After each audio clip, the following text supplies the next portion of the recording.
شروع اللہ کا نام لے کر جو بڑا مہربان نہایت رحم والا ہے۔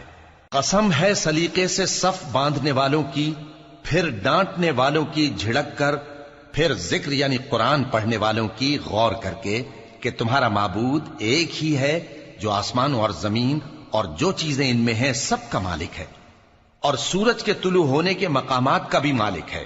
بے شک ہم ہی نے آسمان دنیا کو ستاروں کی زینت سے سجایا اور ہر شیطان سرکش سے اس کی حفاظت کی کہ اوپر کی مجلس کی طرف کان نہ لگا سکیں، اور ہر طرف سے ان پر انگارے پھینکے جاتے ہیں یعنی وہاں سے نکال دینے کو، اور ان کے لیے ہمیشہ کا عذاب ہے۔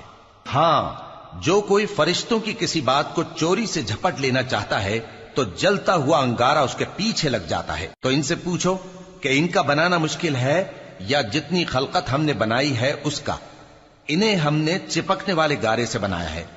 ہاں، تم تو تعجب کرتے ہو اور یہ مذاق اڑاتے ہیں، اور جب ان کو نصیحت کی جاتی ہے تو نصیحت قبول نہیں کرتے، اور جب کوئی نشانی دیکھتے ہیں تو ٹھٹھے کرتے ہیں اور کہتے ہیں کہ یہ تو کھلا جادو ہے۔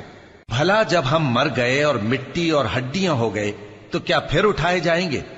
اور کیا ہمارے باپ دادا بھی جو پہلے ہو گزرے ہیں؟ کہہ دو کہ ہاں، اور تم لوگ ذلیل ہوگے۔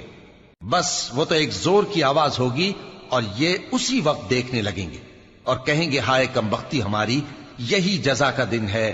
کہا جائے گا کہ ہاں، وہی فیصلے کا دن جس کو تم جھوٹ سمجھتے تھے۔